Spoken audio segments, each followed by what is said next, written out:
Hi, everyone. I'm Alex Usher, and this is the World of Higher Education podcast. Robert Kelchen is a prolific higher education researcher and also the head of the University of Tennessee at Knoxville's Department of Educational Leadership and Policy Studies. He's also a pretty steady blogger on higher education, but he doesn't have the time to do quite as much posting as he did before he took on all those extra admin duties.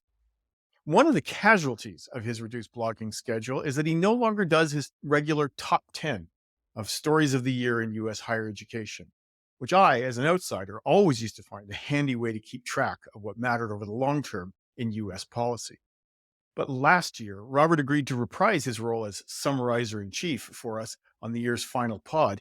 And the reaction was so positive, we thought we'd have him on again for our final podcast of 2024. As always, Robert is sharp, succinct, and not one to shy away from unconventional calls. And so without further ado, let's hear Robert's top 10. Okay, Robert, let's start things off. What's your number 10 story this year? Number 10 out of the US is more changes to big time college athletics. It seems like things cannot stay stable, and that's in part because there is so much money involved. So the big changes this year are more teams changing athletic conferences. Everyone is trying to jockey for position in big time college athletics to be on the right side of TV contracts. Never mind that the next round of TV contracts may look very different with people cutting the cord from cable. And the other big piece is a landmark settlement with former athletes that requires a financial settlement. And then also, athletes going forward are going to get about 20% or so of all revenue. The gross revenue. Yeah. Wow. So this also affects the number of scholarships that programs can offer. Previously, for big time athletics, that number was limited. Now it's not limited. They focus more on roster sizes instead. And this means that colleges have some really tough financial choices to make because they have to pay athletes. And if they want programs to be competitive, they need to offer more scholarships.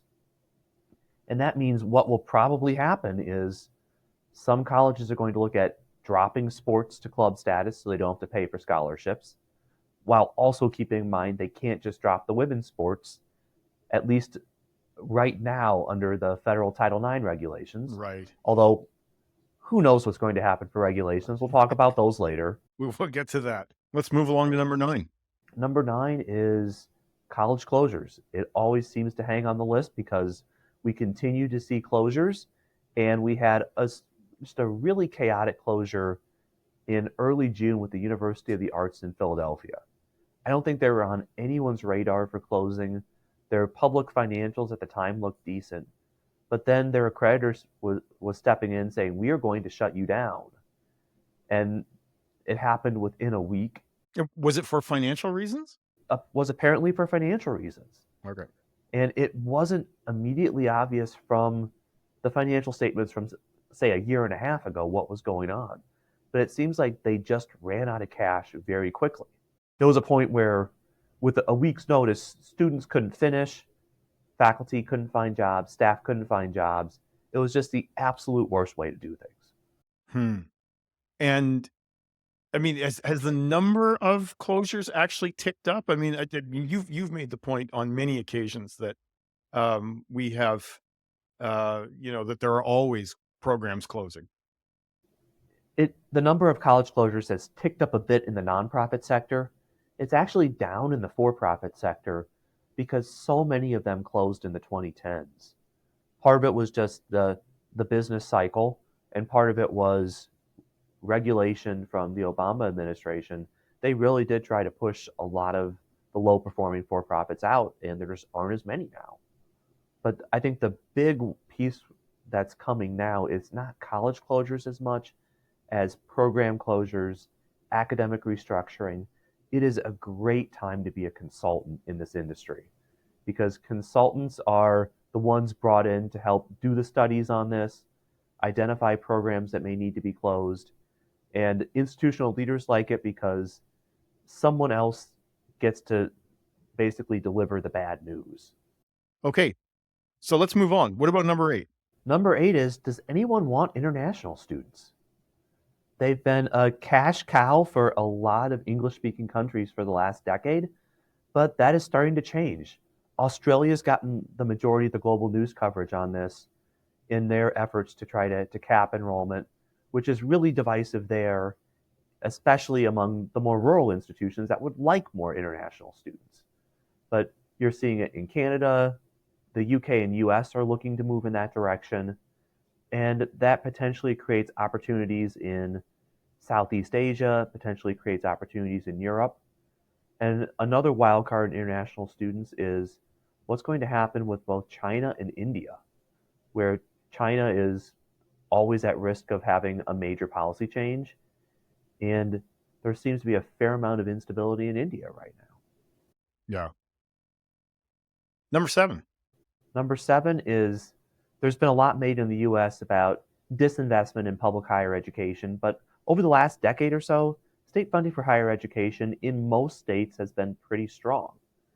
And the states where it's been the weakest often are the more politically liberal states. And that's basically because they've had more long-standing budget issues. But a number of the more conservative states have funded pretty well. And state funding's at a 2-decade high right now. I have a hard time seeing that continuing because state budgets have largely flatlined for the upcoming fiscal year. There have been some states that have gone down the route of tax cuts from post-pandemic money that's starting to come due. But also, there's just more skepticism about the value of public higher education. And there are states like Utah where enrollment is up substantially, but they're looking at cutting funding and telling universities and colleges to expect less in the way of enrollment. And this really creates the haves and have nots in public higher education. The big name public universities are growing like crazy. The regionally focused colleges are struggling mightily. You've talked about a flight to quality among students. Is it likely that state funding starts to follow into the more into the flagships than it used to? Like, are you going to see a shift in money as well? It depends in part on the funding model. If it's an enrollment or performance funding type model, then that will happen. But also states are in a position where they don't want to see regional institutions fail. So they need to have some kind of capacity there. And the big question that states have to wrestle with is how big do they want their big name flagship institution to be? And do they want to try to push students to regional institutions where in some states they have the governance structure in place to do that, even though it's extremely politically painful. And then in other states, there is no centralization whatsoever. So there's really nothing they can do about it. Right. What about number 6? Number 6 is the protests about the war in Gaza and the fall of several Ivy League presidents. I did some analyses back in the spring, and it was really at a fairly small number of colleges, these protests, but they were at the institutions that policymakers care about, the super elite private colleges and some of the big public flagships. And congressional Republicans found out that hauling in college presidents, especially women of color, plays really well to the base. And I think that was one of the reasons behind Republican electoral success. So that appearance in front of Congress by the presidents of Penn and MIT and Harvard really was kind of the flashpoint of the year, wasn't it? I mean, that was 2 of them were out within a month of that appearance. I mean, yeah. I mean, again, it's another example of Americans assuming that what happens at a very small handful of prominent private institutions is actually reflective of something bigger, isn't it? That's exactly it. And one of the big reasons is so many of the policymakers, so many of the journalists, that is their sphere, that is what they know. And we're seeing a really interesting dichotomy as President elect Trump announces his key political appointments, where he has abolished the Department of Education, reform higher education, but also all of his press releases talk about here are the colleges that these people went to. So he's highlighting they went to NYU, they went to Penn, while simultaneously dumping on them. Robert, what about number 5? Number 5 is just the increased political realignment by educational attainment. It used to be that if people had a bachelor's degree, there was a pretty good chance they were pro business Republicans. That was a pretty substantial part of the base. That was part of what really kept the party going post Reagan through the George W. Bush years. But then I think we saw a bit of this starting with Obama and then really moving forward, where the Democrats made substantial gains among college educated individuals, especially postgraduate. And then Trump came in 2016 and really started the realignment where college educated individuals went to the Democratic Party, non college went to the Republican Party. And that is a sea change to where pollsters now are focusing on weighting polls based on education instead of race or gender. And there are still certainly large divides in those areas. And what this means for higher ed is higher education has long been relatively apolitical in the US. It's probably had a 50-year run that way. That has started to change dramatically. And that really threatens higher education enrollment as well as public support for the industry. It's tough for a public university. It's like saying hospitals are Democrats, right? Or K-12 schools are Republican. It's weird for a public institution to be identified on one side of the as being partisan. I mean, it can't be easy for public university presidents to be in that position. What can they do? What are they doing to try and um, reverse that trend? A piece of it is who is becoming a president of a university or a system. We're seeing more politicians take on those roles, some of them unsuccessfully and some of them very successfully, as they try to be the bridge between the academics and the legislature. That's a piece of it, but also focusing on outreach public mission. The two advantages that public higher education has is community outreach, which can be things like offering agricultural extension classes, community programming, and also athletics is a I was going to say football's the traditional one, right? it is a big driver of public support. Okay. What about number four? Number 4 is accreditation. It's a topic that's deep in the weeds for a lot of people, but it is in the political spotlight right now. So two big examples to highlight. One is the toughest accreditation job in the US is at the Southern Association of Colleges and Schools, SACS. We no longer have truly regional accreditation in the US. That went away under the first Trump administration. But the SACS accreditor is largely focused in the South. They almost exclusively cover conservative states that are not happy with accreditation. We have Florida that decided you have to switch accreditors every cycle. We have a longtime accreditation president at SACS, Belle Whelan. She is retiring, and I have no idea who in the world would want that job. That is probably the most difficult job in American higher education.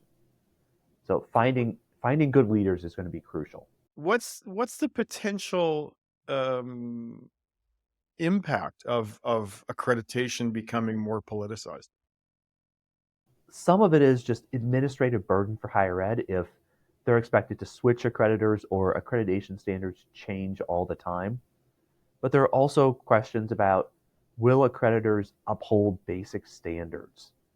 They've largely punted on holding up academic standards because they try to do that, they get sued every time. And while they often win, it's expensive. So accreditors have largely focused on finance, but the perception is they're focused too much on diversity, equity, and inclusion, which SACS is the only major accreditor that does not require that. And another big pressure on accreditation is there have been several accreditors now that are trying to push for shorter bachelor's degrees, going from a traditional 120 credits in the US to more like 90. There's a push for shorter, faster, cheaper, better, which there's a strong rationale for it, but also there are concerns about educational quality, and this completely upends the higher ed finance system, where if you get less revenue per student, and if you take away some of the upper level courses, that's okay. But it seems like they're taking away more on the lower level gen ed courses. And those are the ones that subsidize the other courses. Interesting. Okay. I think DEI has something to do with number three as well. Yes, state governments are pushing higher education hard on more of the social type of issues. Texas and Florida have probably taken the lead on trying to ban any mention of diversity, equity, and inclusion, which in a lot of conservative states, including mine, that is now known as access and engagement, access and belonging, something else. They do not want to use those words because people are expecting your emails will be searched for those terms. Your course syllabi will be searched for those terms.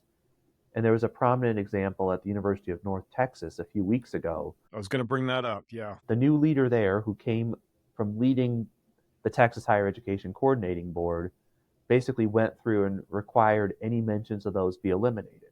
And they focused on the education school, and the education school is also searching for a new dean. So I'm glad I did not respond to that request from the headhunter.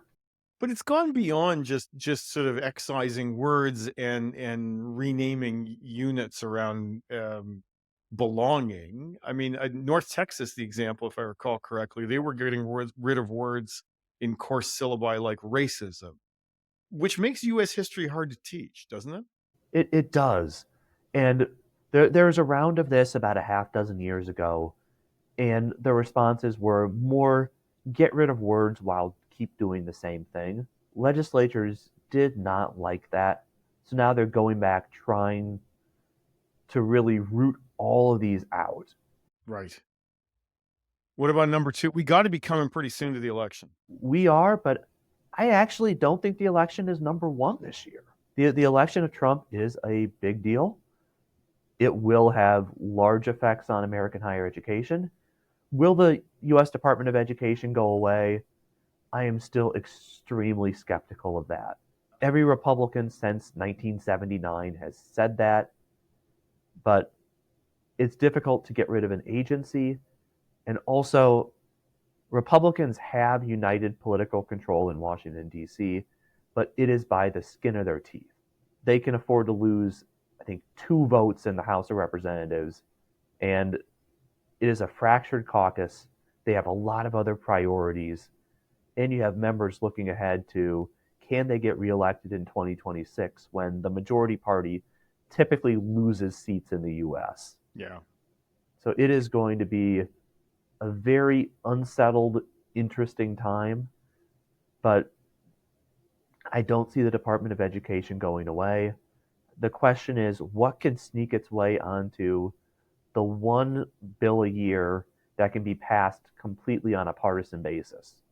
And the way the mechanism works in the US is everything has to be well tied into the budget in order to use a provision that goes around a legislative filibuster.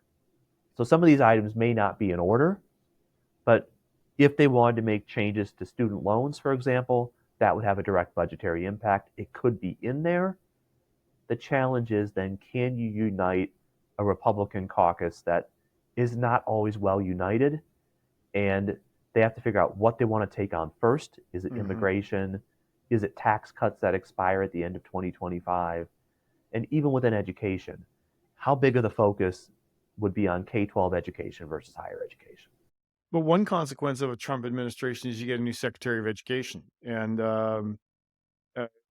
we have one now, and she's quite different from Betsy DeVos, I think. What do you expect from her? The big thing I think to expect is she has run large organizations. She ran the Small Business Administration. Seems to have gotten fairly good marks from employees over there, and actually is one of the few high-level Trump appointees that did not go to an elite institution. She got a teaching certificate in a French major from East Carolina University. Okay. But I just found that piece fascinating. But it's also put the person with the teaching credential at the Department of Education But in terms of management, it could work out pretty well. In terms of what the policy goals are, the stated goals are get rid of the Department of Education. There's legislation to basically shuttle off a lot of the components to other federal agencies, but that is a long, complicated process. I'd probably say the chances of getting rid of the Department of Education are 5 to 10% at most. Yeah. All right, bring us to number one. Number one does not come from the White House, it comes from the US Supreme Court. And it was a fundamental change to what can be done administratively. There was a Supreme Court decision called Loper Bright that overturned about a 40-year-old precedent called Chevron that gave administrative agencies a fair amount of discretion in writing regulations. This was something that conservatives wanted to get rid of for a long time to reduce the power of the administrative state. So essentially, since the U.S. Higher Education Act has not been reauthorized since 2008, almost everything has been done through executive action or administrative rules. That power looks to be substantially reduced at a time where the Trump administration would be able to get most of what they want to get done through executive action. So, at least in theory, this decision makes it harder for the Trump administration to do what it wants to do. Will the Supreme Court continue to support that as challenges come to Trump era policies? I think there's a divide on the Supreme Court between the more traditionalists in terms of judicial precedents and the ones who are more supportive of the Trump administration's policies. But this I think helps actually calm higher education's nerves a little bit right now, that it is more difficult to make big changes because most of them will likely have to go through a Congress where we saw how much trouble they had electing a speaker last year. Yeah. So it can be difficult to get anything big through. So Chevron was a great decision according to the Republicans, as long as the Democrat was in power. But now that you got a Republican in power, it's a different story. Exactly. And now it ties their hands some. And this is where I think the Trump administration learned a lot the first time about how to effectively use executive authority. They struggled mightily the first few years of the administration on that. But then they started to figure it out, and now their hands are tied some. Interesting. So, in fact, the impact of the Trump presidency might be much less than we think because they won't be able to use that power anymore. That's quite possible. Interesting. Well, Robert, thank you so much for being with us today. It's been a great ride. We'll see you back here in 12 months, I hope, and we can see whether or not uh, how much has changed in 2025. Probably quite a bit. Okay. Thanks, Robert. And it just remains for me to thank our excellent producers, Tiffany McClellan and Sam Pufek, and of course, you, our viewers and listeners, for joining us. If you have any questions or comments about today's podcast, please don't hesitate to get in touch at podcast@higheredstrategy.com. Subscribe to our YouTube channel. Never miss an episode of The World of Higher Education. We will be back on January 9th, I believe, and with a mystery guest. You'll have to see. Until then, stay well, have a good holiday season, and bye for now.